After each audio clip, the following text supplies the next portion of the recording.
Hello, hello, hello, and welcome back to my channel. Today, I'm doing a quick follow-up. Well, I hope it's quick.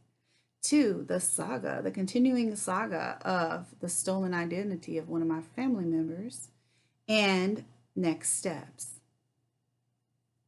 This has been very interesting.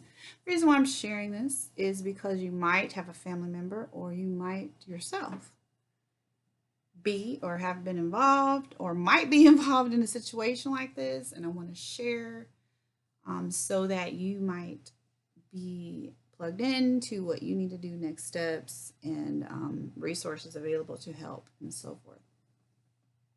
But I won't give that without the colorful story of how we got here, right? Okay, so where we left off, go back and listen to the last video about Social Security Administration and Direct Express. So basically what happened is these fraudsters, just to give you a very, very quick rundown, these fraudsters stole this family member's identity. They contacted Social Security Administration and they disconnected their bank account from their payment source, and then they added a Direct Express account. So then they were routed to Direct Express, which is a company that is owned by Comerica Bank, and they contract under the Social Security Administration to issue debit cards to people that are for federal programs like Social Security, disability, veterans benefits, stimulus payments, etc. Okay. So that's who Direct Express is. They are contracted by the Social Security Administration. Now, they've already been involved in a class action lawsuit. They have very poor fraud prevention. And I see why they were involved with a class action lawsuit, because they have piss poor service. Like, absolutely appalling. But I digress. Okay, let's just try to keep this moving. All right. So I contact Direct Express again because if you listen to the last video, you'll know where we left off with no resolution. They were transferring us to a supervisor to get further assistance on the stolen money. But we got disconnected, and then by the time we tried to call back, they were closed. So the next day rolls around. Start all over again, call Direct Express, have someone answer the phone to tell me, oh, nope, can't help you with that deep of fraud, so I need to connect you with the supervisor. Okay, are they going to hang up on us again? Because every time we get transferred to a supervisor, they hang up. Oh, no, I'm not going to hang up. I'm going to transfer you to a different supervisor. You don't even know what supervisor I got transferred to last time, but okay. So they go ahead, transfer to a supervisor. What happens? They pick up the phone, bloop, hang up. Have to start all over, go back through the queue, wait in line 40 minutes, have someone pick up the phone, explain everything again. Oh, sorry, can't help you with that kind of fraud. I need to transfer to supervisor. Can you please make sure your supervisor doesn't hang up on me again? Oh, I'm sorry that happened to you. Yeah, I'll make sure they don't hang up on you again. Yeah, okay, thanks. Transfer, wait another 30 minutes. Someone picks up, disconnects the call. Call again. By then, I'm ready to lose my entire mind. But I'm persistent. I don't give up. So, tried it again and again. Finally, I had someone pick up the phone and I explained to them, look, I cannot be disconnected again. This is very unprofessional, very unacceptable. I've been disconnected. Between you and the Social Security Administration, I can't even count how many times I've been hung up on. Like, someone needs to investigate the number of drop calls by these two organizations. It's appalling. And I don't have dementia. I'm fully mentally aware of what's going on. And this is, I can't even describe how painful this has got to be for people that have memory problems or don't have full thinking capacity, or just think about your wounded veterans or whoever is calling this place having to deal with this crap. This is totally unacceptable. It's criminal. It's criminal. Let me just say that. Okay, I digress again. Let me keep moving. So I'm talking to the person that answers the phone, and she said, oh, this happened to a family member of mine. They had to have a fraud meeting. So you need to set up a fraud meeting with your local Social Security office. Thank you. Fine. So noted. We'll do that. Next. But of course, she couldn't help with the fraud situation, so she transferred to a supervisor.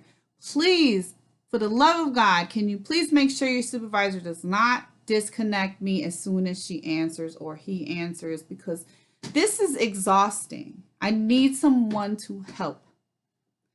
Okay, I promise I'll make sure someone gets on the phone. And she really did this time. Someone did answer the phone.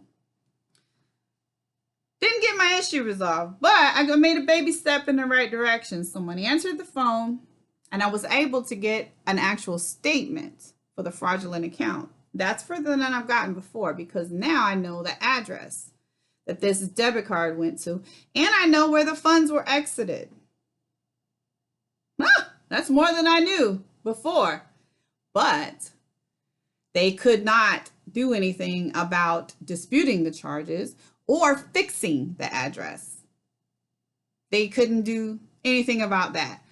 I said, well, how do I get these charges disputed? Clearly, this is not my relative's account. My relative does not live in Brooklyn, New York.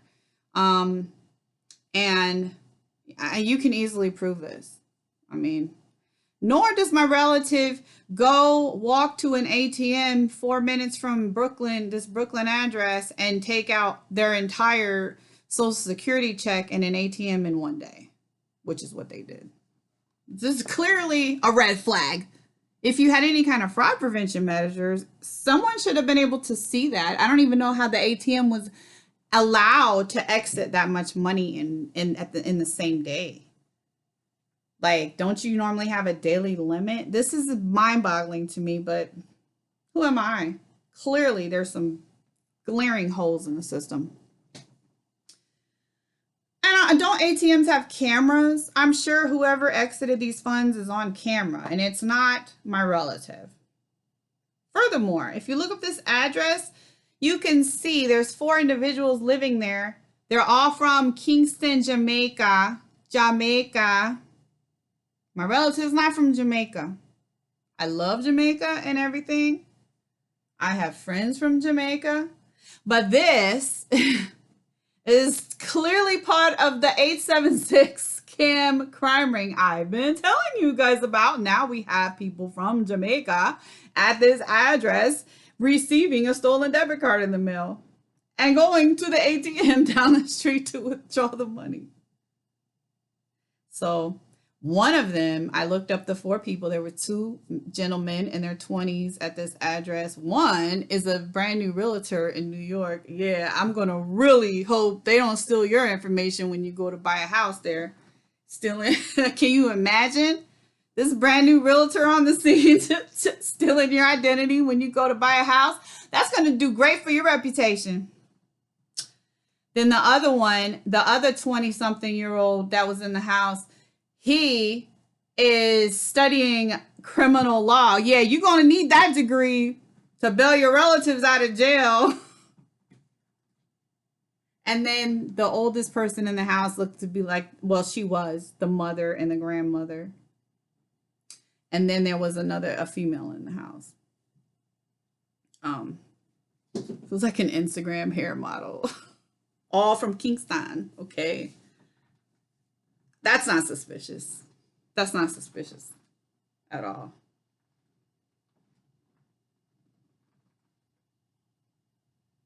Anyway, I'm just mind blown. But okay. Not suspicious at all. So, we can't change the address, can't fix it. They tell us that we have to keep this account open and file a dispute. Keep an account open that was never requested by the client and keep the address on there in New York, and then it's going to take 90 days. I said, so where is this person's Social Security payment going to be made if we have forced to keep this account open just to dispute these clearly unauthorized charges? Unauthorized card, period. And she doesn't even have the card. It's fraudulent. Well, that's the only way we can do it. Otherwise, you can't dispute the charges. Okay, so then when's her Social Security payment's going to go? If she has to keep this account open back to the fraudsters every month. This is mind-boggling. then I'm just going to tell you, nothing was resolved. Nothing was resolved. Nothing was fixed. They put a block on the card. I said, look, we're going to deal with that later. You're going to put a block on this card. It's clearly fraudulent.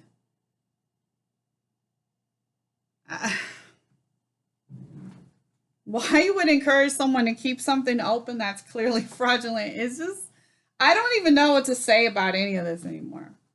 Okay, so there's a block on the card.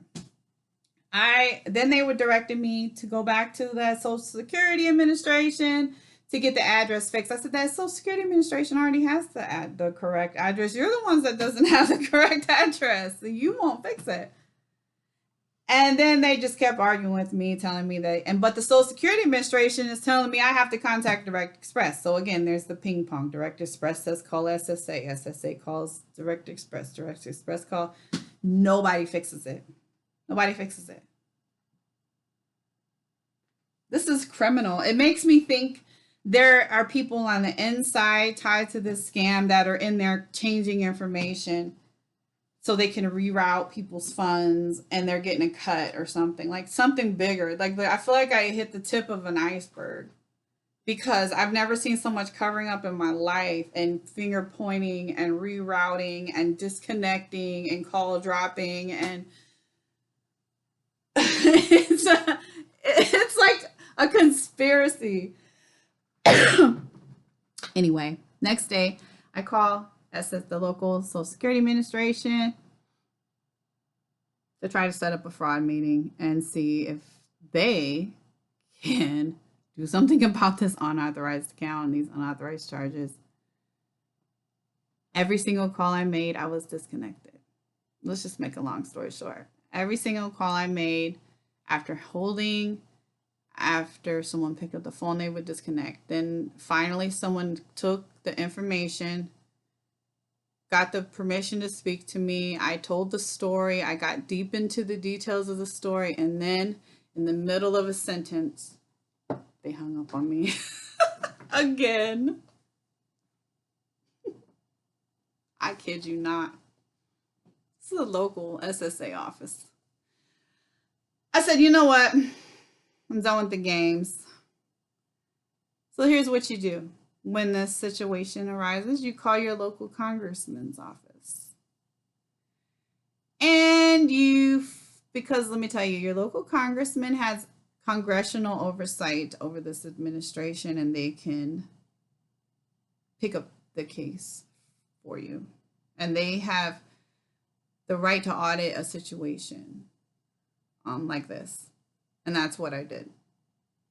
I went straight to the congressman's office here in my state, filed the complaints, and I'm going to sit back and let them handle it. The other steps you need to take, of course, are the police report, which is already done. Police report with all the details I have gathered on these assailants and everything. What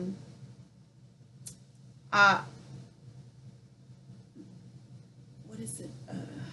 You have to file a complaint with the Inspector General.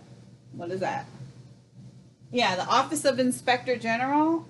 And that's not your Office of Inspector General like for juvenile situation, but they have an Office of Inspector General over Social Security Administration. So you want to file a complaint with them. You want to file a complaint with the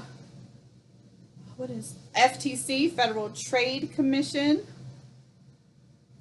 Yeah, just start filing complaints everywhere. Of course, you also want to put a block on your credit report that your identity was stolen. But you want to start getting some action and some traction by filing complaints against these agencies, because this is criminal. If you've taken all the steps you can to have them resolve a situation and they're just blatantly ignoring you, that's not okay.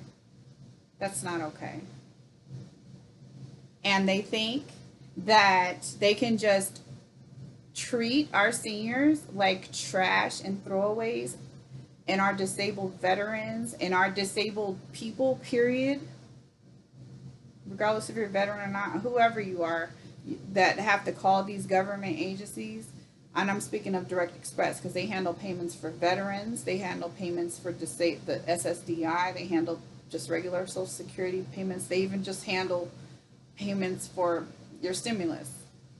So anybody is subject to this abuse by these agencies. It's not okay. It's not okay. And don't give up. Don't let them exhaust you, because that's what they want you to do. Get exhausted and give up. And you know what? Some people live paycheck to paycheck. A lot of people live paycheck to paycheck. They don't have some big 401k sitting there where they can draw from and pay their living expenses. A lot of people live on Social Security or disability, and they need that money. You can't afford to just be hung up on repeatedly and ignored. And a lot of people don't have someone advocating for them. A lot of people don't know how to navigate the system. So they literally go homeless behind stuff like this. And this is not okay. This is not okay. That's why I'm making this video, because that's not okay. And I'm fired up right now, and this might go a little further than I intended in the beginning, but I'm a little fired up right now, and what I'm uncovering and discovering is not okay in any way, shape, or form. So as I get along further in this process, I'll start posting links under this video to administrations that you need to register complaints with. If you have any questions, comments, or concerns about this story, please feel free to post them below. You know, I'm here to help. If you feel like you might be victim of a scam or know someone that's victim of a scam, trust me, I'm the scam queen. I know. I've been chasing scammers for 20 years. I know all about it. Unfortunately, feel free to reach out, comment below. I'd be glad to help. So thank you for stopping by. Have a wonderful day, weekend. It's Friday. And I'll be back with more updates later. Thank you.